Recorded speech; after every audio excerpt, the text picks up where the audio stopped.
Welcome back to the Zero Weakness podcast, where we talk about how to be a better lifter, how to be a better coach, and everything in between. Make sure you subscribe and enjoy.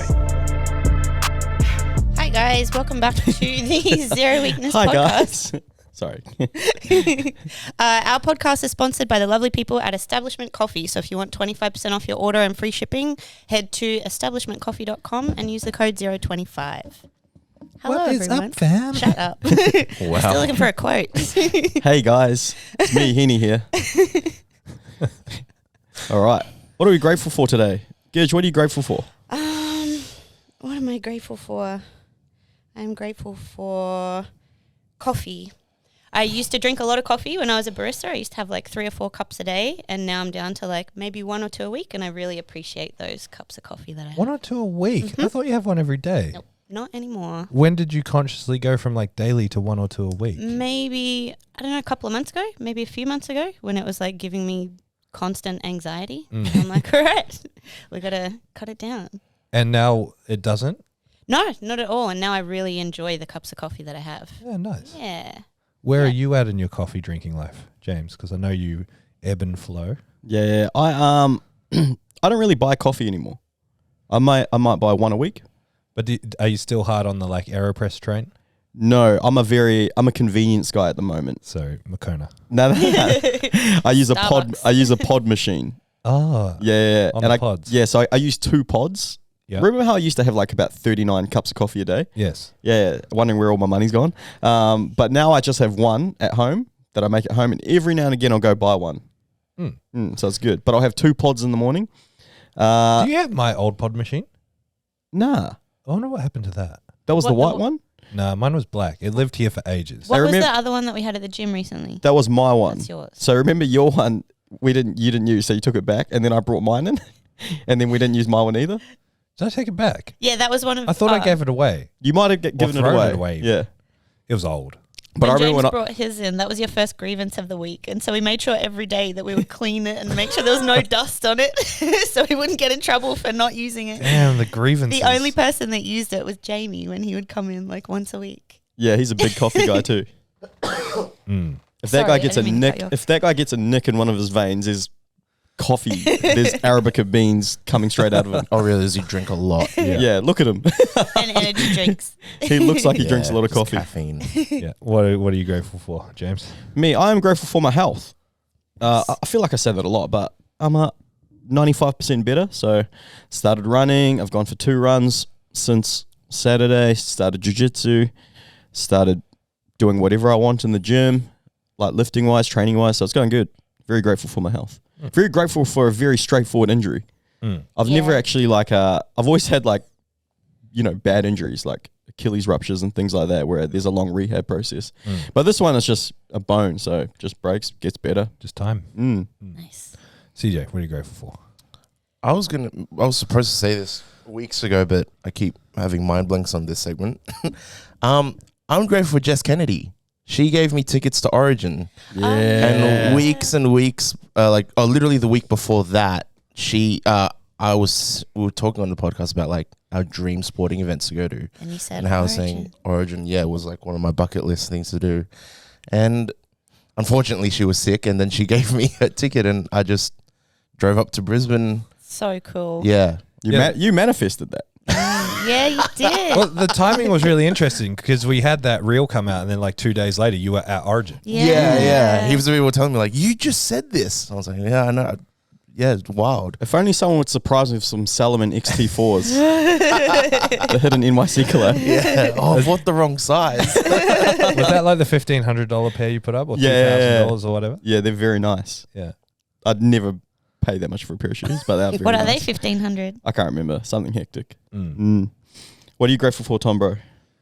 I had mine when you were talking, and now I've forgotten it. Vets. I'm grateful for vets. Yeah, like the unknown when your pet's sore, like when Buddy was hobbling around, and I didn't know what was wrong with him, to then finding out, okay, it's actually a pretty simple surgery and procedure, and I don't know, they just make you feel good every time you go in if you got a good vet. Yeah. And then Meg's dog had a thing on his ear, and she went to her regular vet, and they treated her like crap. So she went to a new vet, and that new vet has made her feel very good and fixed up Jerry's ear. And just vets are good people most of the time. That is, we can. Nice.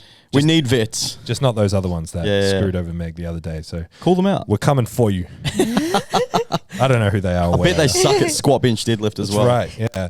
Useless. And they don't even twist their quads out. Like plebs. CJ, you got a quote? No. Facts don't care about your feelings. Nice. Nice. Tom Russ? Without death, life has no meaning. Ooh, very Bridget quote. On brand. On brand. What do you got, sad girl? I'm not sad. I'm happy. But your quotes are always sad girl quotes. No, they're Sad not. girl quotes. They are not. They're like No, positive. They're normally about like live life while you've got it because you're going to die soon. Pretty much. No, I'm just looking up movie quotes and stuff now, but I don't know what movie is this from, but it's we all end up dead. It's just a question of how and why, and that's so depressing. That's on brand. It's That's not exactly on what we brand. just I was said. thinking how depressing it was. But no, that You typed I in can't make- depressing quotes. I did not. I typed in movie quotes. All right. Our greatest glory is not in never falling, but in rising every time we fall. Nice. Cool. That wasn't my quote, actually. I still hadn't found one, but I just thought it was quite miserable compared to the rest of them. Do you know- Well, while you find one, I'm going to get my shoes on screen just so everyone can Very fresh. see and appreciate this week's drip. Very fresh. I like them. Big fan. Thank you. I donated the other laces to you. You're welcome. Thank you, my bro. They're going on these.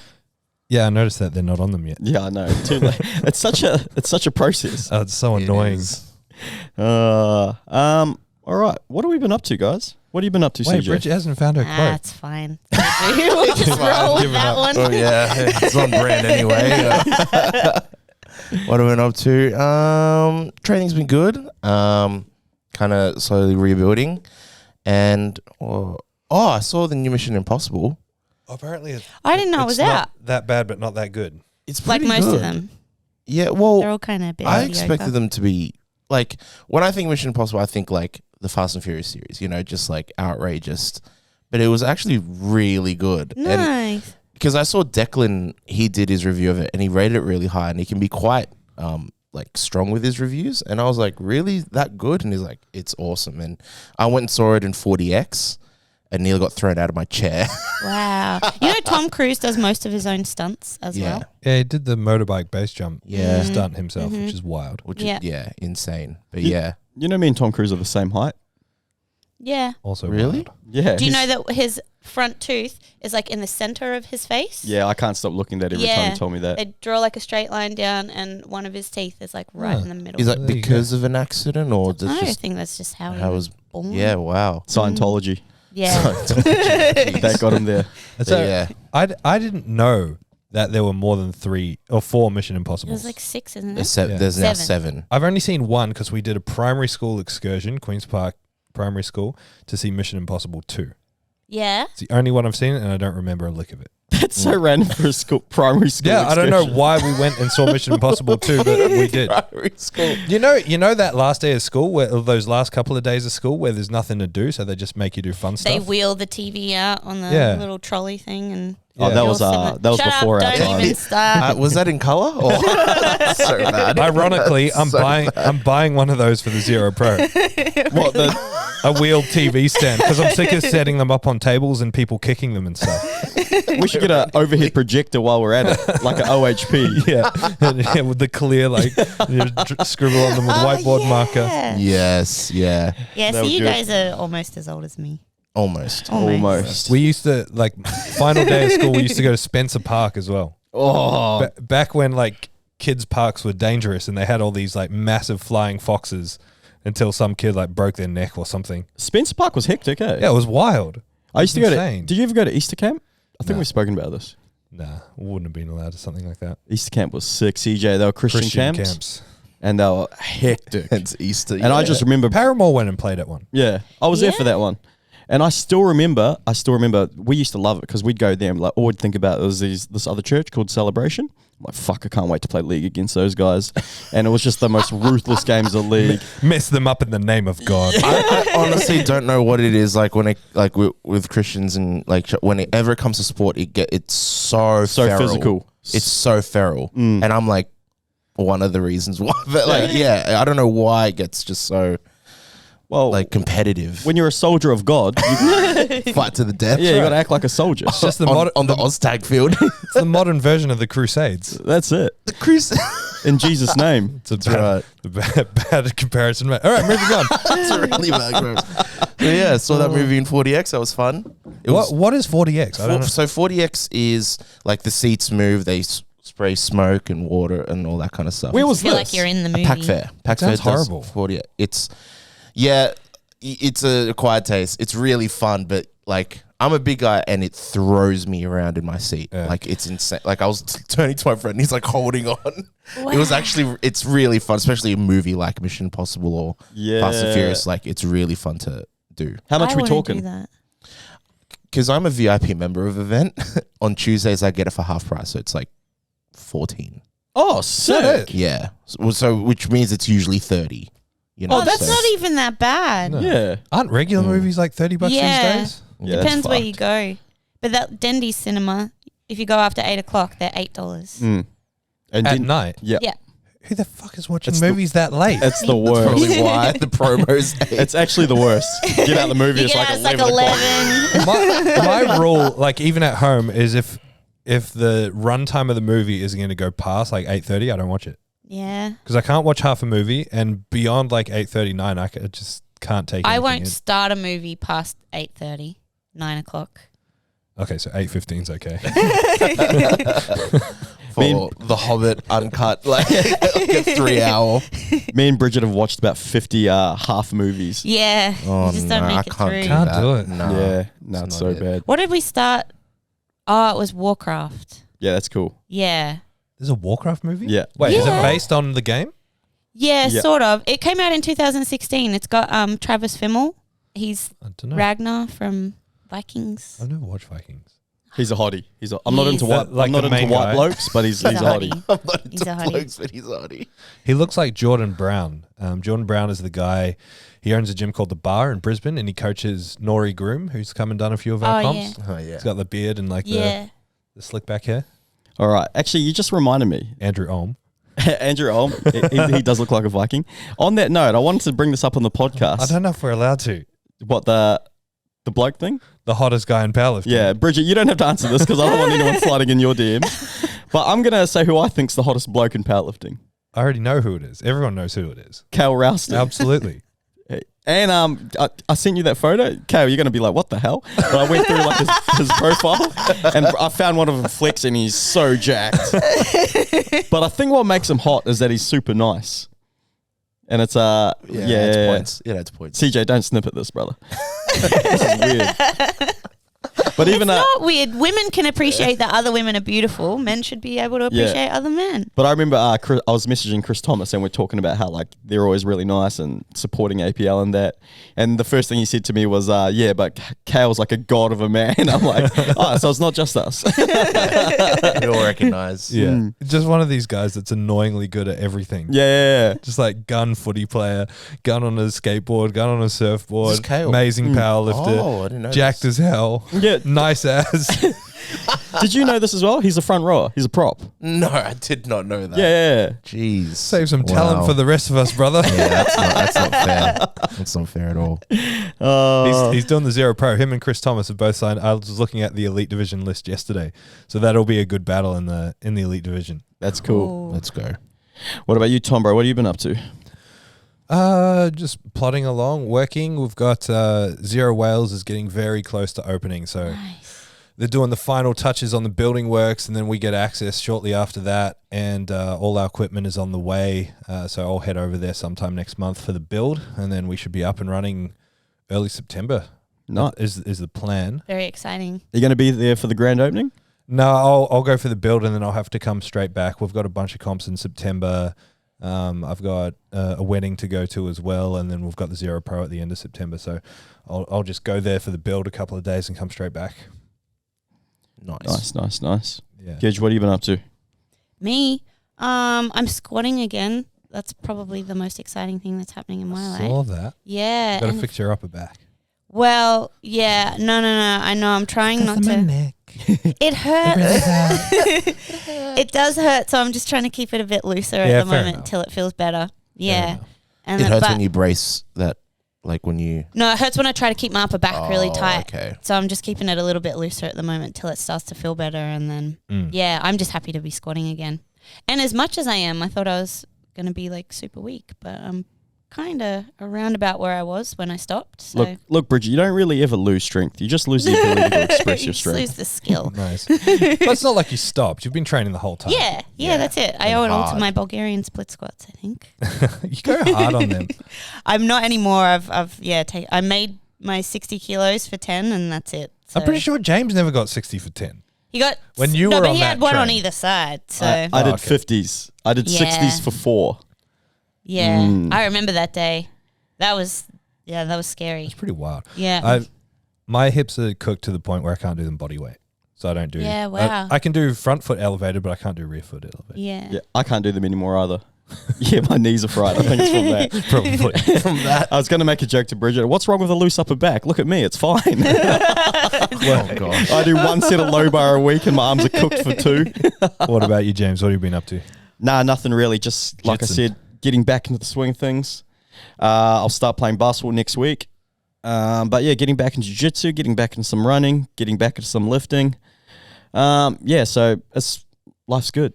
Very enjoyable. Amazing. I want to do me and some of the boys want to do the Western Sydney Half Marathon Nice. in like 17 weeks. Do you have to run with like a stab-proof vest or Yeah. anything? Western Sydney, like, where are you running to? Blacktown? Don't run barefoot so they can't steal your shoes. Oh no. But I'm really excited because it's meant to be a really fast course. And yeah, so I haven't ran since February, March, and I had my first run on Saturday. I did easy 10Ks with the boys, and that was felt like I never left. But I think it's because I was actually like exposed to way more cardio from doing jiu-jitsu. Yeah. So if I was doing jiu-jitsu 6 sessions a week, I was doing cardio 6, like very high intensity, hard and fast. Yeah. Cardio for 6 to 7 times a week or whatever. Whereas when I was running, it was like 3 to 4. What makes a course an easy course? Or a fast course? Is it there's like more stuff around, so there's less wind drag or something like that? Yeah, so like Gold Coast Marathon's one of the fastest courses is the fastest course in Australia because it's pretty flat. There are some little pieces of elevation where there's like a bridge and whatnot, and the conditions like in the wintertime, you can't go wrong with the Gold Coast winter because it's not freezing but it's not hot. Yeah. So the weather, the environment's perfect in that sense, and there's not many turns. Where there's some courses that, there's lots of turns, there's lots of elevation. So if you're wanting to PB a race, you pick a really fast course. Yeah. So like when we used to do our 5K like time trials, we'd be like, all right, let's go run this course this week because this is a fast, what are they called? Park run. Yeah. Like this is the fastest park run on the Gold Coast kind of thing. Yeah, interesting. So the world record for a marathon, whoever's got that, Kipchoge or whatever, was that done on a fast course? So the one where he broke sub 2, they controlled every single variable they could, and it wasn't a like sanctioned race. Okay. So he had paces that formed a V to like Yes. streamline him.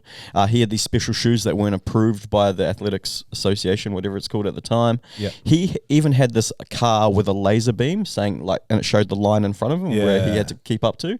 So that was specifically designed, and that was on one of the most prestigious. Bridge, you help me out. In Italy, it's a Monaco. Oh yeah, Monaco. Yeah. So I was on. No, that's the French. Is that the French? Sorry, Riviera? that might be. No, it's.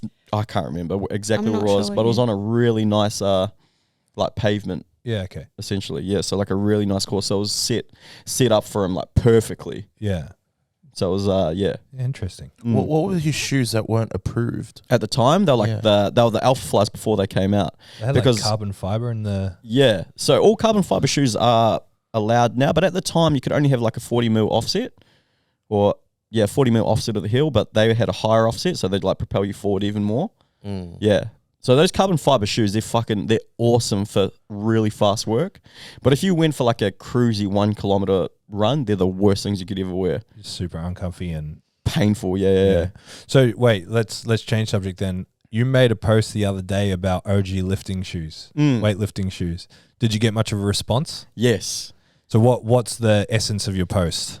I think the essence of my post was more so aesthetically. Okay. Yeah, because do you agree with me? Oh, modern ones look like terrible. They look like dog shit, eh? Because you got the OG 80 powers as well. So my Addy Powers are so old. They're 2011. They're so old they didn't exist in Australia. The only way I could get them, I had to fax a handwritten form with credit card details to the United States and wait 3 months for them to arrive. Yeah, that's like I got them when they first dropped because Adidas had made some old weightlifting shoes way in the past and hadn't released one for like 10 or 15 years at the time. So Nike had the Romalios, the original ones, and there was Dewins as well, and everyone wore Dewins. So Nike was trying to push them by making them like look modern, not having the wooden heel, having that plastic heel, and then the Addy Powers dropped only in that orange colorway, and I was like, I have to have those shoes. They are amazing, and I've had them ever since. And they're falling apart now. The toe has completely split apart, so my foot sticks out of it. So, yeah, that's like, so I had the Romaleo 3s when they first came out, and they're like really clean looking black shoe, but same thing, they were dog shit. I put them on, these suck, so I sent them to my mate, gave them to him in New Zealand. Like, you didn't like how they looked? Or I didn't like how they felt, and they looked like dog shit. They had a slightly higher heel than the Adidas ones. And they were so narrow, so my foot couldn't fit in them. Yeah. So I got my Addy Powers off eBay for $50. Oh, nice. Because yours is the second version when they brought out that colorway, and I think they brought out a white one as well. Yeah. So yeah, but there are there's other. What was the one before the Addy Powers that was really popular, and you still see old school weightlifters wearing them? Dewins. Nah, they were by Adidas too. Addy Stars. No, Addy Stars came out after the Addy Powers. Oh no, it was one before the Addy Powers. It was really popular. Yeah, I'm not sure. But yeah, no, I was more so meaning aesthetically. Yeah, because so many people were messaging me like saying, "Oh, the new TYRs are really good." I'm like, I'm sure they are, but nah, like the old school ones look the best. I don't like the Reeboks. Nah. I think they're the ugliest. They're the worst, especially the ones with the gold heels. No offense to anyone who wears them, but they're yuck. So they were my first weightlifting shoes, and same as you, I had to order them from. I got them from East Bay. Yeah, East Bay was the goat. Yeah. Yes. They don't ship to Australia anymore, right? Nah. Damn. So sad. There you go. Weightlifting shoes. Yeah. I ironically, after the other day, because I've felt the sole of the shoe falling off quite a bit, but now my foot's actually starting to slide out of it. So I looked online at how much Addy Powers cost these days. $350 for the newest version, number 3. They're so expensive now. I'm not spending $350 on a pair of weightlifting shoes. Are you gonna get the new ones, or are you gonna try find some secondhand old ones? I don't know. I don't care about it enough. Yeah, fair enough. I'll probably just use a mat. I'm going to buy some shoes this week. Nice. I don't know what I'm getting yet. He's going to help me. Like Something weightlifting good. shoes? Nah. Just shoes. Yeah. Nice. You gonna I'm going to get J's? some dunks. Yeah, she wants some dunks. Nice. Got to help her find a cool colorway. Yeah. If anyone's got some footwear suggestions for Bridget, Yeah. hit us Send up. them through. All right. So I want to recap Strength Quest 3 Yeah. Strength Quest 3. that we just had here in the weekend. Good comp. Very good It comp. Very was. fun comp. Do you guys always feel invigorated after a competition? Comp days are my favorite. Yeah.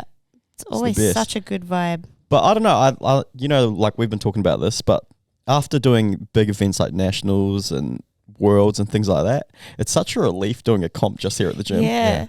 Yeah, 20 minutes to move the equipment out. Yeah. A little bit of wiring the day before.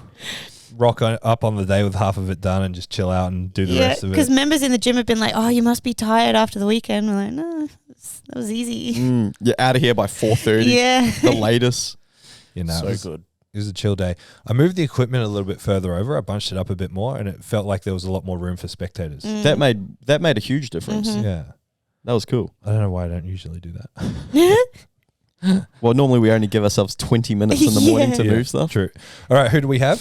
I'll start with my lifters. I had 4 lifters compete, all very new to powerlifting, except Angus Rocks was still relatively new.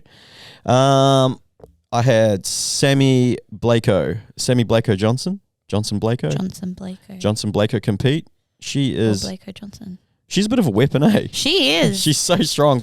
So she qualified for the Zero Pro. She'll be Yeah. super strong. Yeah. Yeah. The only thing that lets her down is bench press because she hasn't done a lot of bench press. Yeah. Like she's been, because she has like a CrossFit kind of background. Yeah. So she's got that very like long arm bench at the moment. Yeah. And I was certain she was going to neck herself. I don't know how she didn't. Because she does the thing where she like holds it over her neck and then drops it towards her neck and then dumps it at the bottom. And I thought on the last one it was just going to flip back. No, that was a PB for her. So Sammy, she actually came third overall. Which Yeah. is so cool.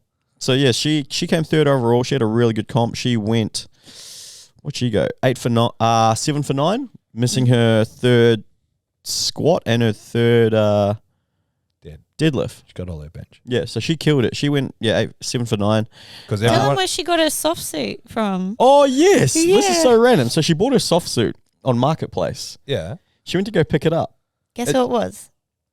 Don't know. It was Bryce. Oh, really? Yeah. No way.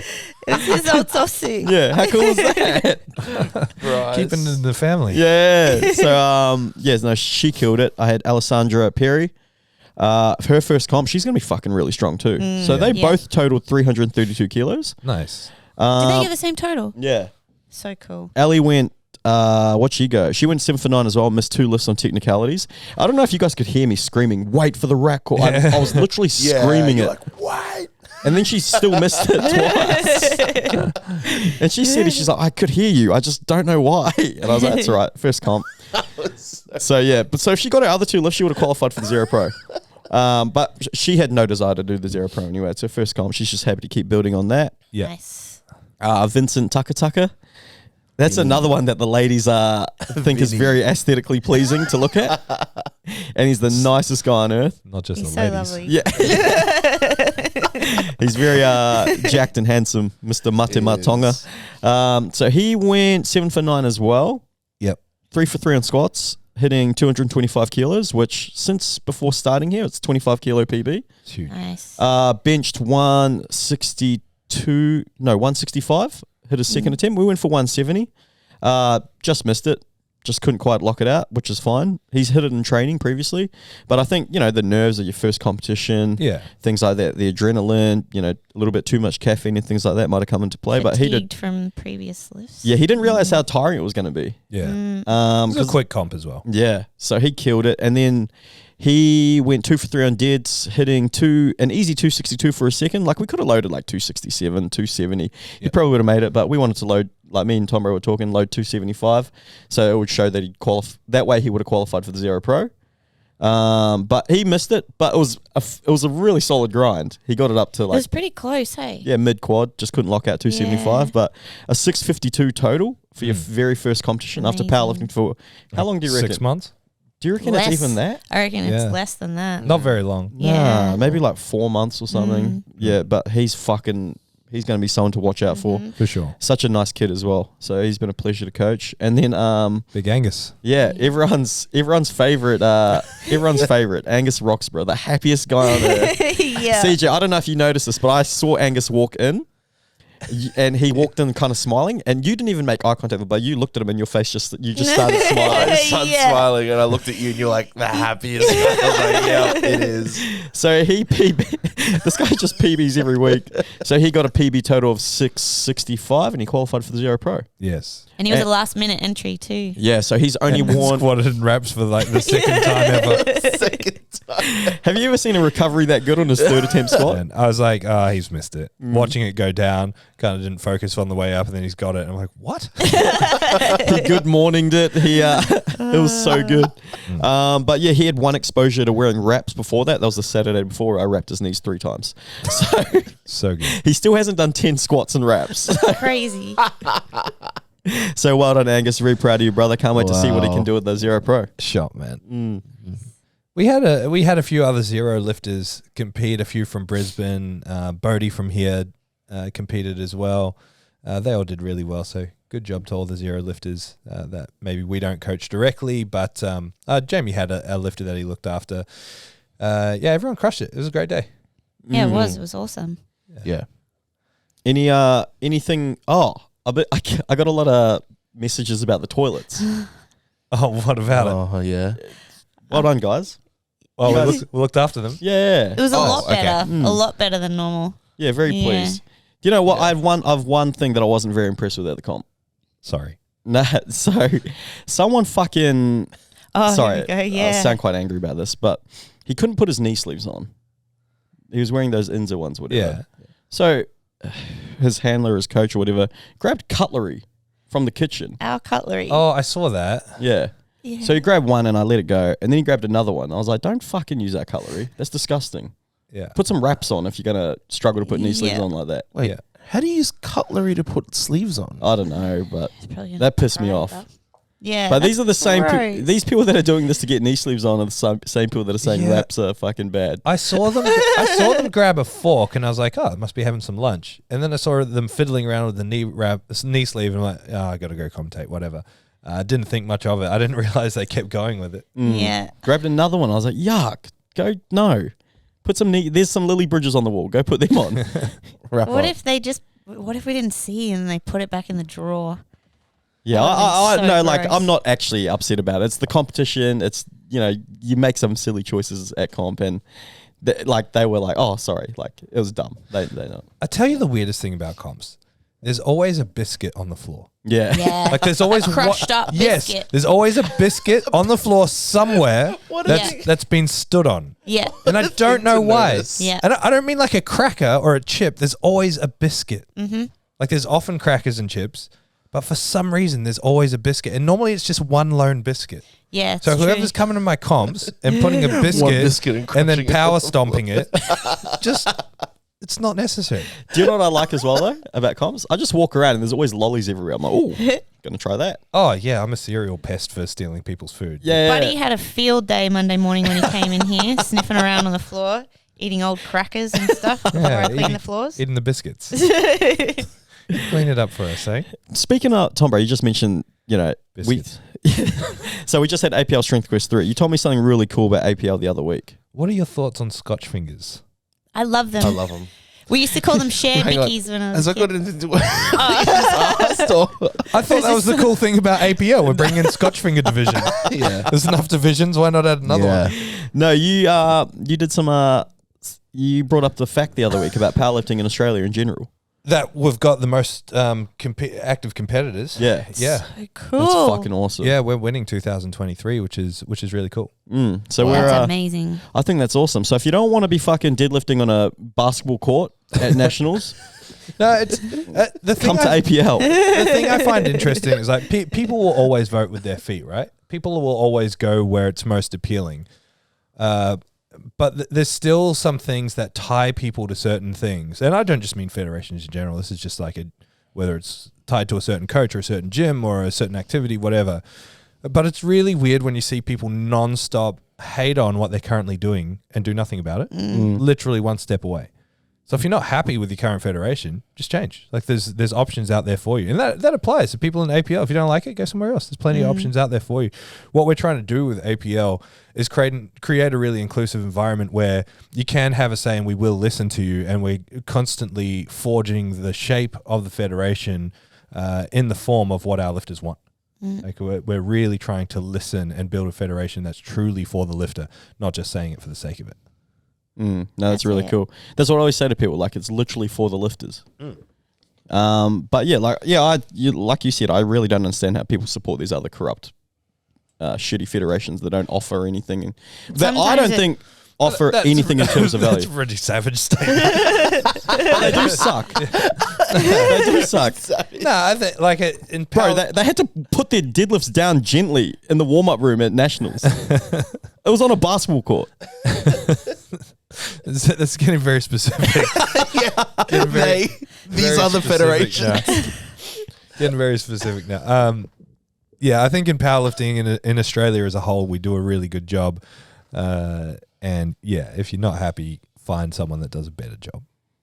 Look, I wouldn't mind competing on a basketball court.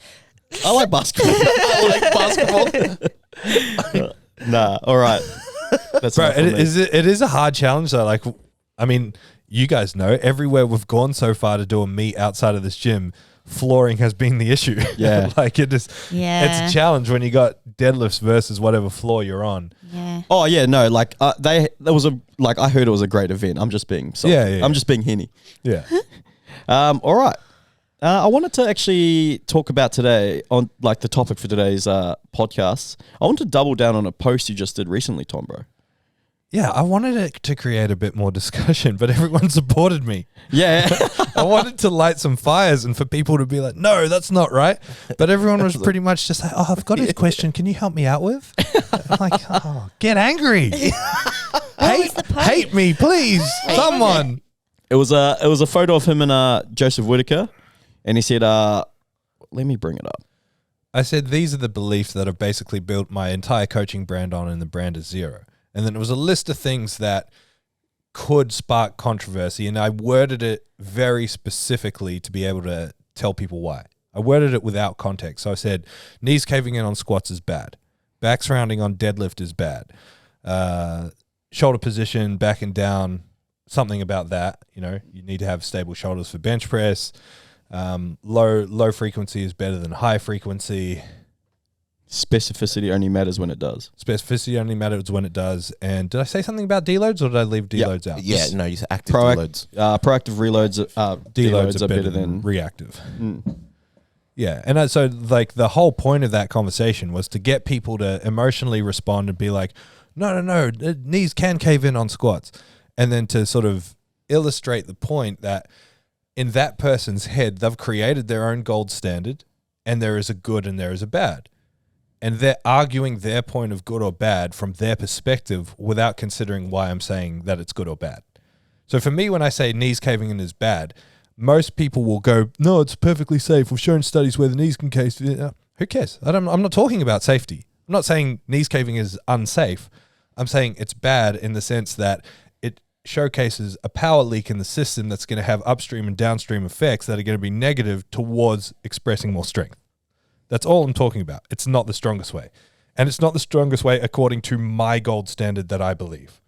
And you can't argue me out of that unless you can showcase that my gold standard is wrong. And until I have adequate evidence to show me that my gold standard is wrong, I'm not going to change my mind. I think people are too scared to argue with you now because you know how to come back with the right answer and you're very articulate. They probably also knew that I crafted that specifically so I could make them look wrong if they argue. Yeah. What do you mean? Ben Polkov's response was really good. Knees caving in on squats is bad. All right. Bridget, is knees caving in on squats bad? Yes. As if I would say it wasn't.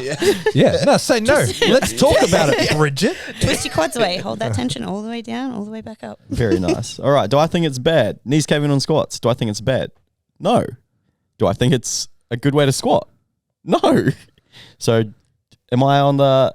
Well, so it's bad in the sense that it's not the best way to squat. Yeah, 100%. That's all I'm saying. Yeah, you're not going to fucking explode if your knees cave in. That's right. People act like it's the end of the world. Does it happen? Yes.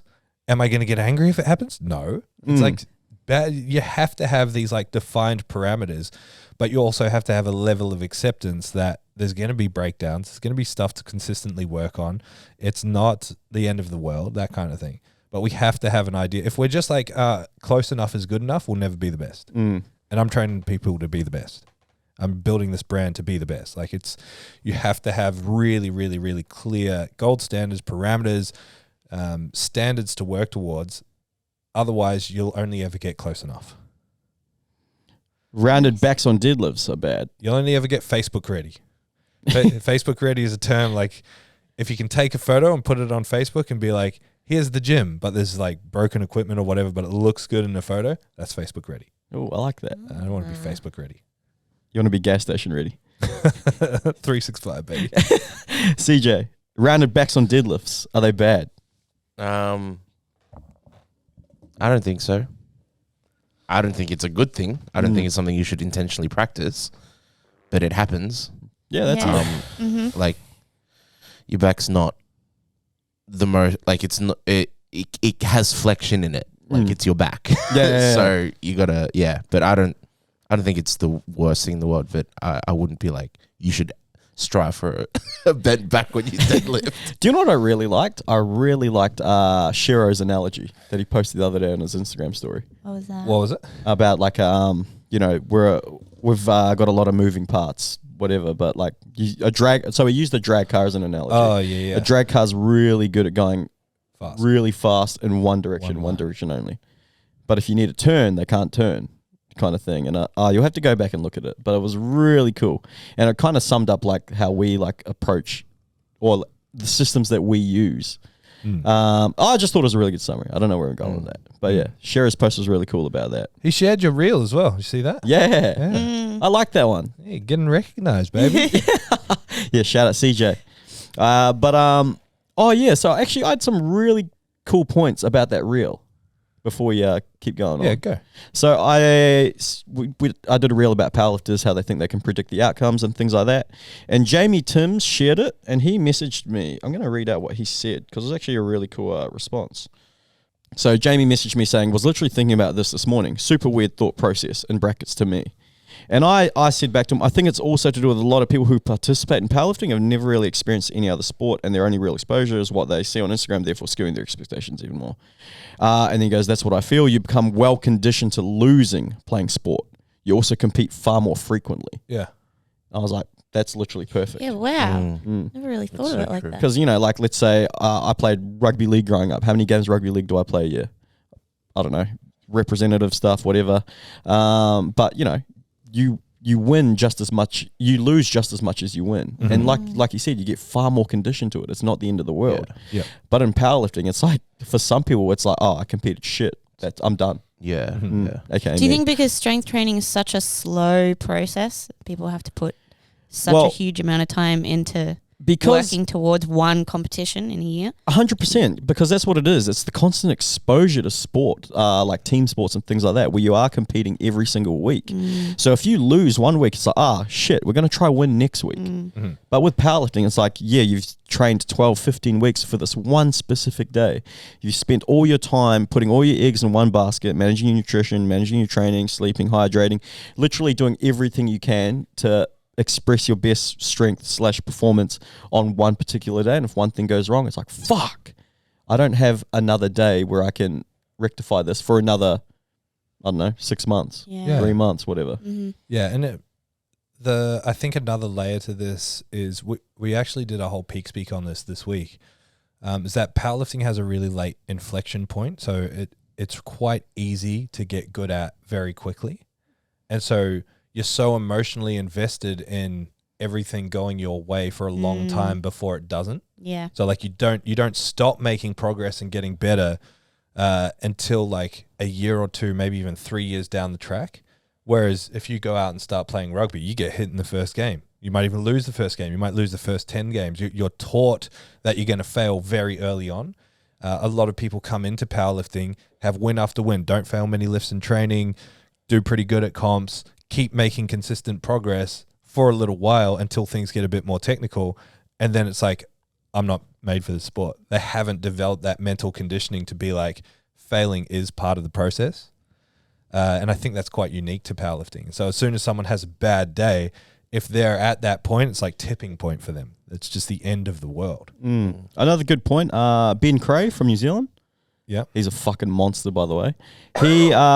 He also said to me, that's why sport for kids is so good. Learning to lose young, understand pressure, etc. Yeah. I was like, that's so true, because we don't have any there's an age where you can start competing in powerlifting?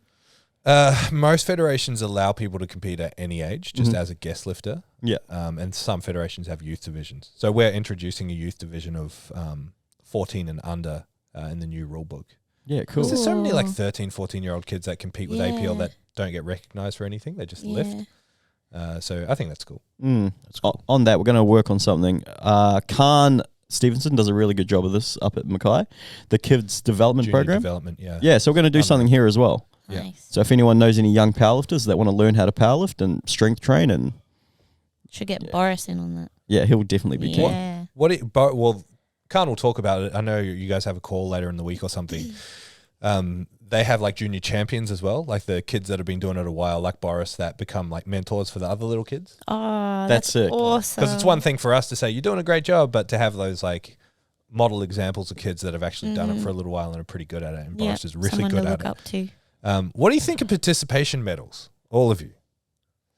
I'm talking about kids' sport. Like, forget powerlifting for a sec, but the idea of like everyone wins something. Maybe I'm old school, but Not into it? nah. No, Why? Not a fan. I don't know. I'd never had it when I was a kid. It motivated me to try harder. Yeah. Yeah. I definitely got I've still got some like participation medals for being in a tournament. Yeah. What do you think? Nah, not a fan. Because same thing. Well, I just remember, to you guys probably think I'm actually pretty good at everything. Like, not trying to sound like a wanker, but I get relatively good at whatever I'm trying to get into. But my first year of soccer, I was the worst in the team. Mm-hmm. My second year of soccer, I was the best in the team and got player of the year. This was when I was 6-7 years old, whatever. And I just remember, I was like, fuck, I suck. And I just remember. What club? Christchurch United. Oh, damn. Yeah. United boys. Watch out. And I just remember all I did was, because I was like, I suck. So all I did was practice. I don't know. I don't know. That could just be me. But no, I'm not a fan of participation awards. CJ. Yeah, I'm totally on board. I agree. Same deal. I think it's important to know that you've got to earn something and strive towards it. Imagine if I came to work, Thomas, and did a shit job every single day and you're like, brother. Well, I guess that's what a paycheck is anyway. Can you cut that part out? Do you know what I mean though? Like, yeah, no, I don't think so. Yeah, no, I'm not into them at all. Like, Daniel and I are constantly talking about finding strategies to reward in powerlifting. How am I trying to put this? Reward in powerlifting competition. You know, and it's hard sometimes because, like, if you are in an obscure division and you're the only one that's got the guts to show up on the day, and you're the only one, you know, maybe you're in an older age division or a really young age division or whatever, why should you be withheld from an award? Yeah. Like that doesn't make sense either. But sometimes those awards can feel like participation awards. So, like, when we were part of the IPL and we ran Worlds last year, almost every single person that competed got some sort of medal. And so we're consistently trying to strive to create competition within divisions so that there are multiple lifters that don't win awards, so it doesn't appear to be an easy win, because that's not... Competition is about competition. Like, competition is rewarding. Competition creates drive because there is the opportunity to lose. It's exactly my quote. You know, that life is pointless without death. Winning is pointless without losing. For everyone wins, what's the point? Yeah. There's no such thing as competition. It's just a lifting day. It's cool that you actually mentioned this, because it just reminded me. So in jiu-jitsu, what they do is if there's no one in your category, they merge you with another category. And I think that would be a cool thing to do. Let's just say there's only one M1 lifter and there's one M2 lifter. All of a sudden they get merged together into the same category. Yeah. And How does that get reconciled? Like, if you show up to jiu-jitsu comp, the only other person that shows up is CJ, do you guys get merged? yeah. Wow. And you're the same belt, wouldn't he destroy you? Nah, because jiu-jitsu is very weird like that. Like, yeah, someone can be physically stronger and more dominant, but jiu-jitsu is such a... I don't even know how to explain it without sounding like one of those jiu-jitsu nerds that think jiu-jitsu is better than everything. But when you watch a really good jiu-jitsu practitioner, it doesn't matter what size they are at all. It's crazy. Okay, ignore that then, because I wasn't expecting there to be a way out. I guess because I like the concept. I would rather there be a giant competition. That's why I like overall stuff. That's why at our local meets, like, if we did weight class divisions for...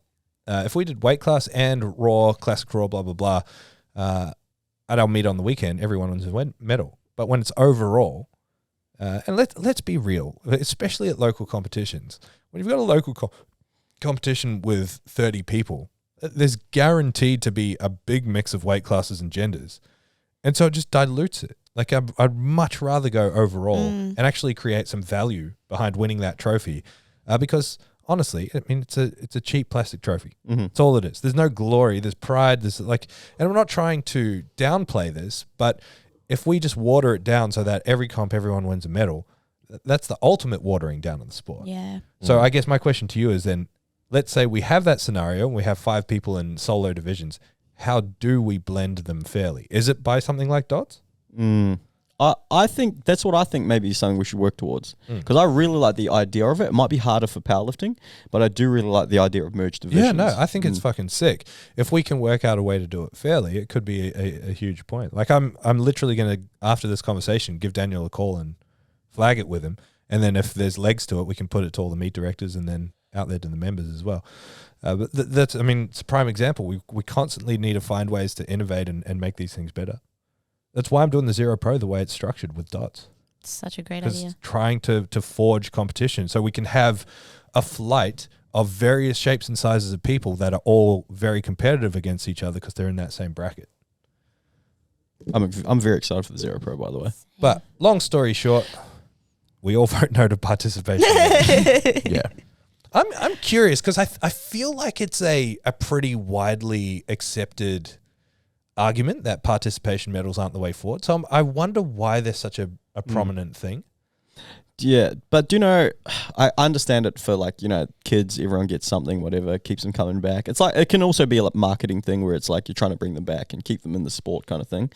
But what I like about the NRL, there's other awards. Like this is something we might be able to implement as well. Yeah, things like I forgot the name of the award, but there's Community Man of the Award, so that can be given to someone at a meet who gives back to the sport, who's a valued member of the sport kind of thing.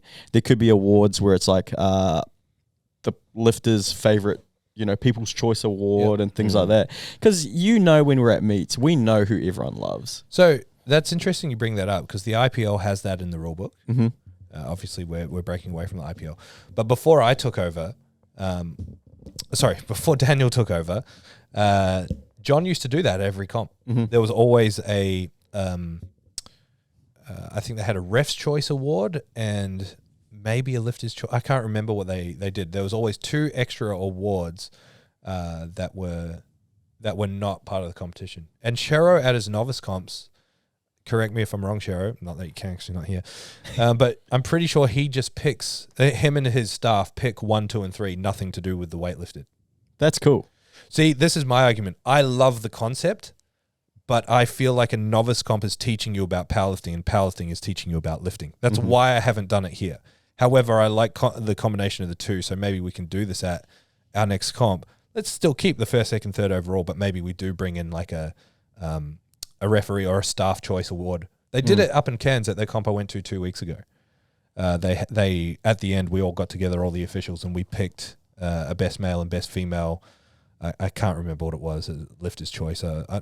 They called it something anyway. Do you base it on how entertaining they were as a lifter, or I mean, that's the cool thing. We get to decide what it means. Yeah, so for me, it would be not necessarily entertainment, but how they conducted themselves, how they treated the staff. Did they enjoy the day? Did they give their best effort? Did they grind hard? It's just the attributes that we think make a great powerlifter. Yeah, that's cool. I really like that idea. I thought of this as well. Minus the strength. There could be I don't know. This is sorry, CJ. You can edit this out if you want, but there could be a Matt Ward award, a Matt Ward trophy, just in commemoration of Matt Ward. Rest in peace. Because he was a big supporter of APL. Always brought people to APL comps, and he was always such a happy bloke in the back in the warm up room, helping people. So I always thought of that. I was like, that'd be cool. Yeah, well, they did Matt Ward trophy. They do it at Pro Roll with the Greg Gordon Award. Yeah, there's no reason why we can't do that sort of stuff. So if people are keen for it, we'll do it. Absolutely. All right. You know what I really like? I like the trophies that the name gets put on and then it gets brought back to the comp and then goes to the next person for a year. It's just so hard to coordinate. Yeah. ZeroPro, are we doing a belt? Well, we can. That'd be fucking awesome. I caught someone selling fake SBD belts on a buy-sell exchange, a powerlifting buy-sell exchange Australia page the other day, and I called them out. Oh my God. Fake SBD belts? Yeah. That's it. I was meaning more like a wrestling belt. Yeah, I know what you're talking about. So the reason I said that is because I went to his page and saw that he was selling a bunch of wrestling belts as well. And I'm like, oh, this guy's just getting stuff from China or Taiwan or whatever. And so I called him out and I'm like, are you sure these are real, bro? And someone replied to it and said, I think they're pretty cheap for what they are. I'm like, that's because they're 100% fake. Nobody buy this shit. Do you know what? I want to see what the belt's like because your boy can't afford $450 for his SPD belt Oh man, anymore. they were selling them for $150. It was a steal, and they looked pretty good. Yeah. Yeah, That could be a new thing, Tom, bro. they're definitely Fugazi. Zero belts. Fugazi.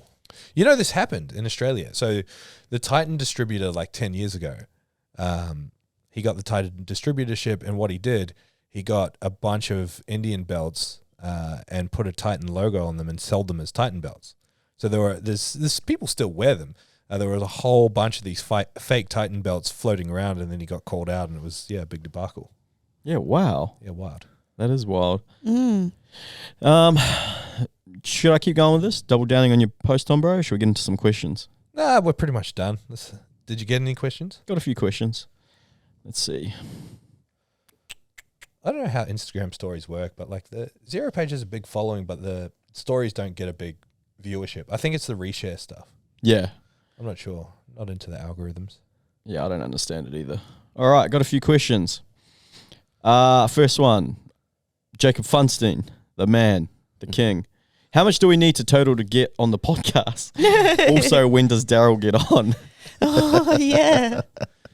Daryl's not coming on the podcast. Daryl's got to make it past the boss first. Daryl. Daryl will have a good story. Yeah, he would. Yeah. Fuck, he'd have a good few stories. Oh, I'll just have to mute him every now and again. We love Daryl, by the way. Jacob Funstein. I wouldn't be opposed to getting Big Jacob on here. He's got a pretty cool story to tell, how he got into powerlifting, and now he's so heavily invested in it. Yeah, nice. Don't take that as you're coming on the podcast, Jacob. We'll put it to the powers that be. Okay, buddy. Mikey V. Are muffins and cupcakes the same thing, and the difference is just the icing? They're definitely not the same thing. No, they're not the same thing. I think muffins are a bit denser, and cupcakes are literally that. They're cake. It's a sponge Ooh. cake. Yeah. Because cupcakes don't have the crispy top. Yeah. Cupcakes, I'm pretty sure, don't have a rising agent in them. Holy. No, I think they do. Maybe they're risen before the cooking process. I don't know. No. My mum used to make cupcakes all the time. I always just thought a cupcake was a smaller version of a muffin. No. No, definitely not. Really? It's cake, and muffins aren't cake. Yeah, muffin's more bread. Yeah. Yeah. What the fuck? They're real dense, chunky. Mikey V. How's Buddy doing? Great. He's sleeping. Sleeping right Sleeping now. on the couch. He's doing his rehab. He's doing stair walks. Oh, is he? Yeah, you should feel the difference in the size of his legs later. His gammy leg is like a third of the size of the other Yeah, I was having a look at it the one. So other we've day. got to build some muscle back. What a pleasant little man. He is. Look at his face. The people's dog. Everyone loves Yeah. Buddy. Proudest personal achievement. Tom, bro, proudest personal achievement. Zero. Yeah, you've nailed it, brother. Thanks for employing us. CJ? I don't know. Because last week we did like best sporting. Yeah. Oh, I don't know. I actually can't pin it down to one. It's a hard question. It's a very hard one. Zero's just a cop out for me because it's the first thing that came to my head. I got ducks of my school. Is that So, that's really your like- proudest personal That achievement? was a pretty big achievement. Oh, nice. Yeah. I don't know that you... That you went to school. I don't know you had school back then. Ducks is pretty impressive. That's Yeah. wow. I didn't know you were a genius. I'm not a genius. To get ducks is pretty. Oh, so I don't know what that is. What does that That's mean? like Ducks is same like- as like valedictorian. It's like you're the top smartest. student in the Oh, school. shit. Yeah. Yeah. Like Damn. you're smartest in school. So yeah, that's probably my proudest achievement. That's or my wild. parents' proudest achievement. What school did you go to? St. Joseph's. In Toowoomba? No, this was in Mungandai. Mungandai. Mungandai. My proudest personal achievement, I think I said this last week, sporting one, but playing for New Zealand. For New Zealand. But now that I Mm. think about it, doing the haka, doing kamate, that's pretty fucking cool. You only do kamate if you play for New Zealand. Nice. So wearing that silver Wow. fern and doing kamate was pretty fucking sick. That's awesome.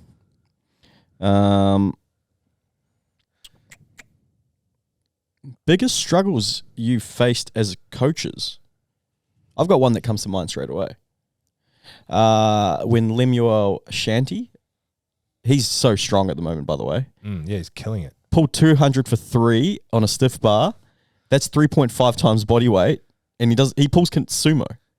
So I can't wait what he does. He's competing at Melbourne Strength Culture's So USAPL. you're comp. saying that he did that 200 conventional? Yep. Mm. Yes, sick. So I'm going to use him as an example. Like when he finally came over to me for coaching, and in our first meet together, went 3 for 9 or 4 for 9.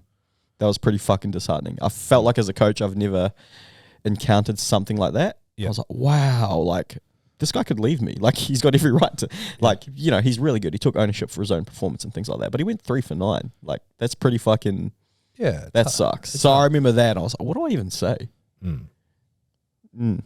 Mine is definitely just communication and empathy. Like I'm not,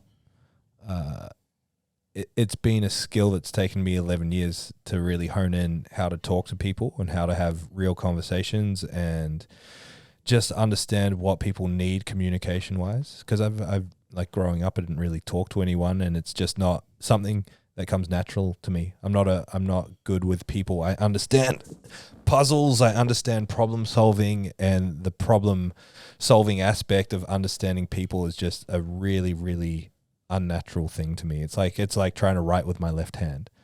And so for me, it's been the thing that I've had to work the hardest on as a coach.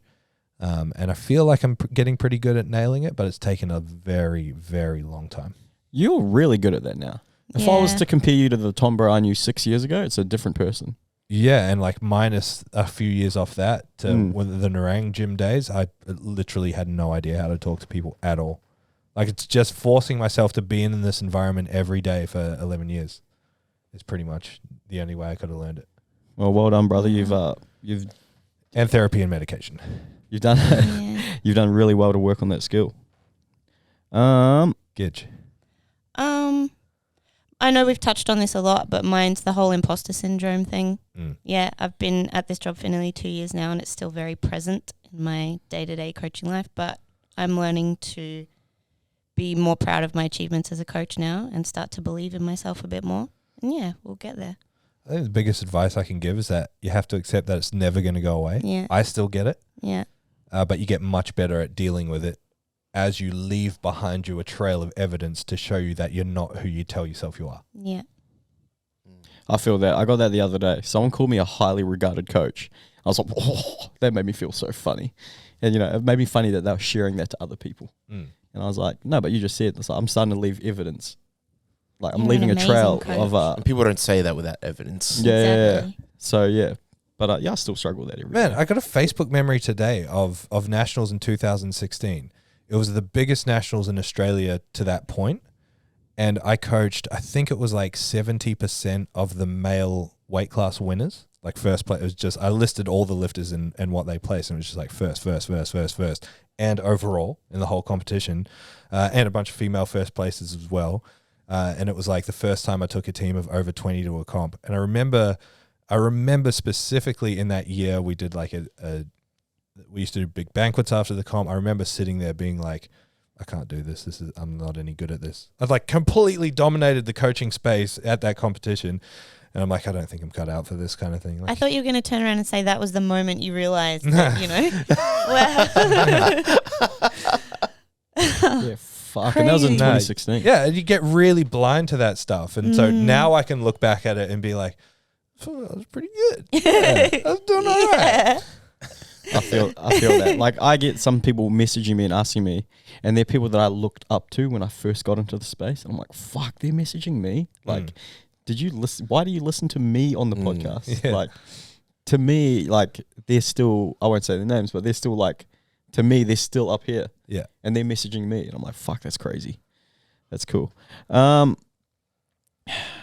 Nino Miguel. What's Miguel. Nino's real last name again? Lasiste. Nino Lasiste Miguel, the man, the king. With 16 and 7-year-olds hitting 300 kg plus, becoming regular, what's powerlifting going to look like in 5 to 10 years? Let's just clarify. They're deadlifting 300 plus, but they're squatting and deadlifting 140. So squatting 140, benching 100. So you don't have anything to worry about with your squat, brother. Yeah, Nino's the king. But I do. That's, look how strong everyone is now. Yeah. But see, I don't you have to not be blinded by big lifts, because all that matters is what people do on the platform. And I feel like there are definitely more freaks that we're noticing. That's just the nature of a sport growing. You unlock more freaks, but I really don't think that the average TikTok lifter that has a massive deadlift and that's it is a threat to powerlifting. They're not going to be the ones that win powerlifting comps. So when you see that teenager deadlifting 350, whatever, I think it's really cool that someone's trained themselves to be able to do that. But that's not powerlifting. Powerlifting is squat, bench, deadlift on the platform without straps, with a lockout. And a lot of them just don't do that. And like, there's a purpose, right? Like, you can be a huge deadlifting kid on TikTok or Instagram, make a shitload of money out of it. Power to you. Keep doing that. Nothing against that at all, but I don't think it's a threat to powerlifting. Things you like and dislike about training powerlifters versus people doing other sport. I'll start. If I train people, if I do some GPP stuff with some athletes in here, they're not in control. They're not so they've got no emotional attachment to the training. So I really like that about them, where they just come in, they're like, sweet, I need to do the work. I just got to come in here, train hard. So when I say that in comparison to powerlifters are very neurotic about their training. They're very emotionally attached to it. Like, this is their identity. So I do like that about training people that aren't powerlifters. When they come in the gym, we do our session, they just go hard for an hour, walk out here like it never happened. Yep. Come in again, do the exact same thing again. They don't think about how they hit it last week. They don't think about the numbers that they did last week. They don't think about anything. Just whatever I say, it's like, sweet, I'm going to do that. Whereas some powerlifters might have some, backlash. Oh, am I going to accumulate too much volume in this session? Will this affect my training? It's not a bad thing either. But I'm just trying to cherry pick some comparisons that stand out to me. Yeah, I think the biggest thing for me, my wheelhouse is powerlifting. I've trained a few pretty decent level sporting people over my time, but the biggest thing to me is exactly what we're talking about before in terms of conditioning to losing. Like, sporting people, which pretty much what you were touching on, that removal of emotional attachment. They're just okay with failing. Like an example that's right in front of us all the time is Ryder. Like Olympic weightlifting, you fail every session. And you fail multiple times every session. So when he comes in and has and granted, Ryder is one of the most chill people you'll ever meet. But when he comes in and misses a lift or has a bad meet, it'll get to him because he's an athlete and he's got an athletic mindset. But he's so stoic. He's just like, okay, that happened. What's the next steps? How do I improve on this? How do I continue to move forward? How do I keep doing the thing? Just a little bit built different, Yeah. Oh, it's okay. Yeah. I'll try again next week. I missed the squad, but I didn't sleep much last night. So. God. That's the best way to describe him. He's so stoic. Yeah. Now, he's one guy I'd never fucking mess with as well. Yeah. Big Raider. He's my height. Have you seen the size of his knuckles and his feet? That's a man. Look at his calves. Yeah. He brought in his son. Little Oliver. And he's so staunch and cute as well. Yeah. He was sitting like this. And thing. I was like, man, he's just like his dad. Yeah. Chunk. Two very, very strong parents. It's going to be a very strong baby. Have you met him yet, Thomas? No. They've been bringing him in. They've brought him in a few times now. Oh, so, no, I need to meet him. Yeah, we need to charge him a casual. Yeah, he's strong enough to stroll on in here. He's strong enough to do a squat. He's strong enough to pay. Running a business here. Oh, so good. That's pretty much it. Yeah. All right. Nice. Thanks for listening. Don't forget to give us 5 stars. We'll see you next time. Bye. Thank you so much for listening to the Zero Podcast. If you want more information, head to our Instagram, Zero_weakness. Hit the link in the bio for all of our services and any information on upcoming workshops and events. Don't forget to leave us a 5-star review so we can have a broader reach and answer more people's questions. Thank you once more.